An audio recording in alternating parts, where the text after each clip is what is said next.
And hello again to the final part of this module, and now we will explore take profit placement and how to set take profits for your trades.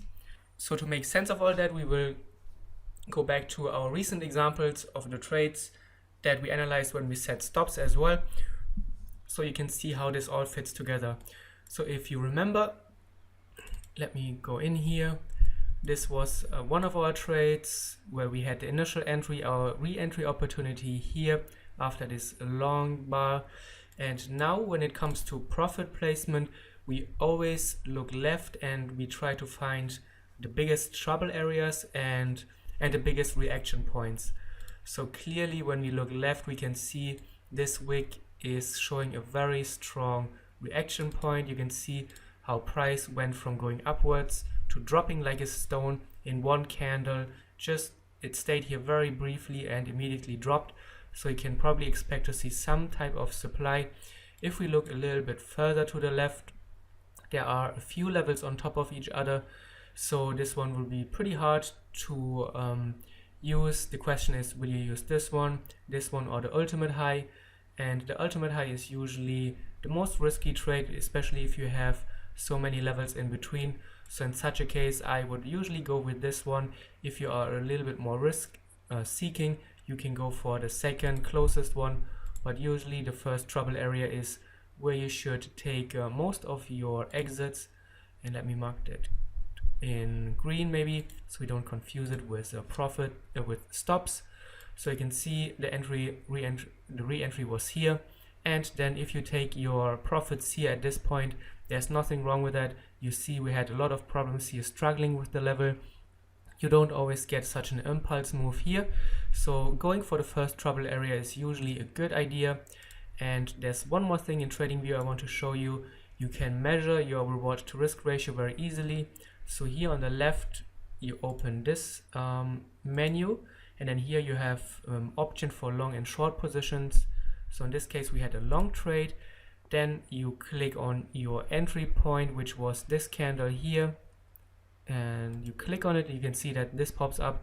You look for the area where you would have placed your stop loss, which was either below this candle if you are a safe trader, or you went in halfway into such a trap.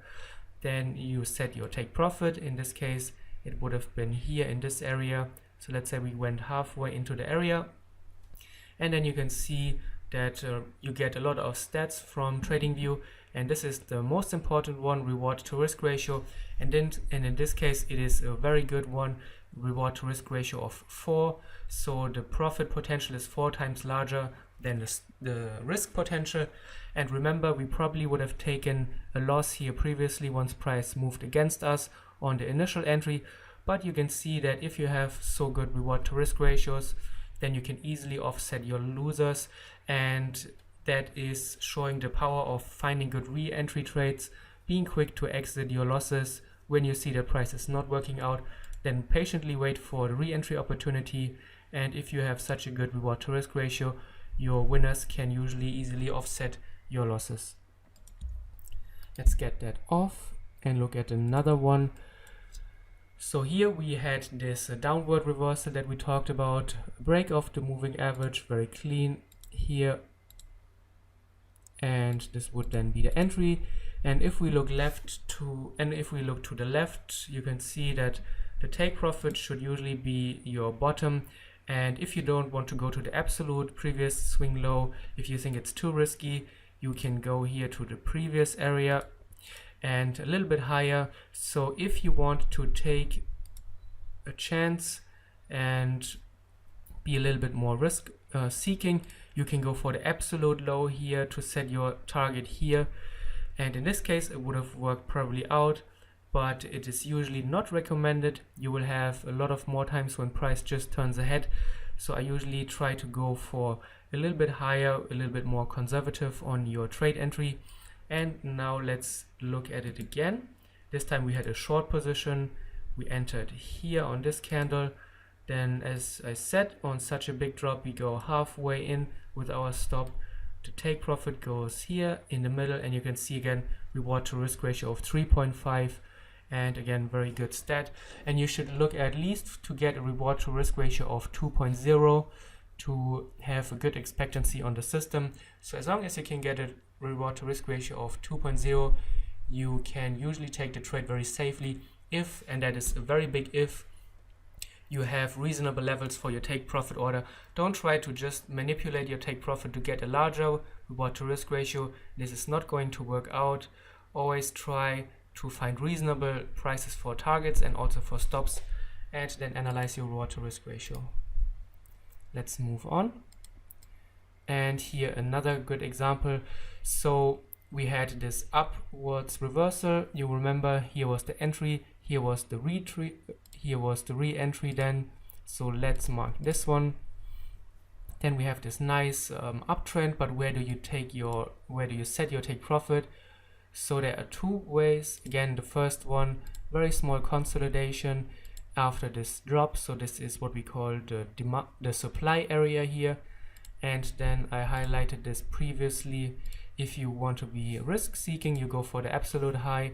In this case, it would have worked out. It does not always. So depending on what type of trader you are or want to be, you're more risk seeking or a little bit more risk averse, you go for the second or the first one. Or another way of approaching this is that you take the first area here, you take out most of your profits, you take something between 60 and 80% of your profits usually, then you let price run until it reaches the second target, or if it drops against you, then you realize a smaller loss or a smaller win in that case. So that's also a way of playing it. And just let's look at the overall risk again. So re-entry was at this point. The stop loss, if you are on the safe side, you put it below this candle. The first area here, and again, beautiful 3.3 reward to risk ratio. And you can see you don't have to push your luck on such a trade and go for the absolute high. You can very safely take the first target area and also be good. And when we look at such a market, it is a little bit more difficult because you can see on the left side we have a lot of swing lows and swing points. So the question is, which one do you take as a take profit? This one, or this one? You have a few possibilities here. Let me get rid of that so it's not confusing. So if you want to be a safe trader, here was your entry, then scale out of the trade, take most of your profits here once price reaches this area, then just leave a little bit running here until you reach this area or this area. You can scale out once price moves in your favor, and this is one way of approaching such a trade. But if we look closer, we can probably see some type of Fibonacci. So either you take the A point here to B here, you have your C here, or you take your A here, your B here, and your C here. It usually should give you the same figures because it is Fibonacci and they're percentage based. So let's try it out. A to B, the C is the 50, very clear and nice. And now let's see, 161 is just below this second area. The 200 is just below that, and this 176 is above the third area. So you can see how you could also use the Fibonacci in such a case. Place your stop loss in accordance, place your target accordingly to the Fibonacci levels, and that's one way of putting it as well. So you can choose from different tools. I usually prefer to use the swing points.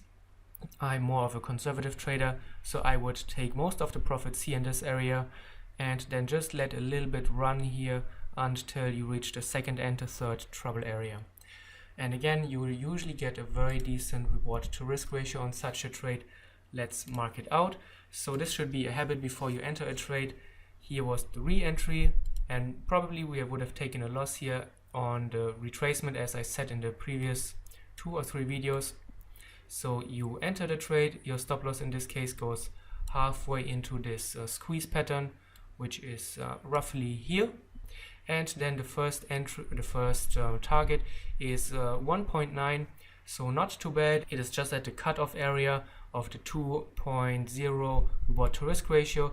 If you expand it, you can see 2.8, and then the third one is 3.8. So overall, even if you are more on the risk averse side, you can see the 2.0 almost 2.0 reward to risk ratio would already give you a good expectancy on the overall trade. And maybe let's look at another final example. You can see again a trend line entry with 2 entry points marked here, first or second one. And here when we look to the left, we have a few swing points. This time the reaction of the swing points are not as meaningful as the last time. So you can zoom out a little bit and you can see here a few ways to set your stop loss if you want to be safe. This is probably a little bit too close here, so you have to evaluate if this is still going to be a profitable trade for you, especially if you enter here on the later entry. This first target is probably too close and you should think about skipping this trade probably, but let's look at this later. The second area is here on such a trade. You can see this swing point does not have a lot of confluence. There are not a lot of reactions here previously, but in this area you can see very nicely how price has been struggling a lot. So we have support, resistance, resistance, struggling here, resistance here. So this is going to be the second take profit area. There is probably a small Fibonacci not going to work out, A to B, very small C. And so this is probably where you would put your second take profit. And let's take the short. Again, we place it here on the first entry. The stop loss goes here above this swing high.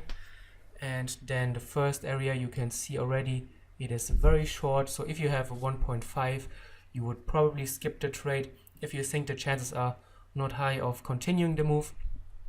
If you are risk seeking and you expect that price has a large likelihood of going lower, you would take the second target, and that's 2.5, which is overall very good, and you can exit most of your profits here, let the rest run. In this case it would have worked out, it does not always work out. So you can see again how we can put all the things together, support and resistance, supply and demand, and then come up with very good take profit orders and take profit levels. And the goal is always to find reasonable and conservative take profit levels that still give us a good reward to risk ratio. And I hope in this video it becomes clearer how we can choose our take profit levels.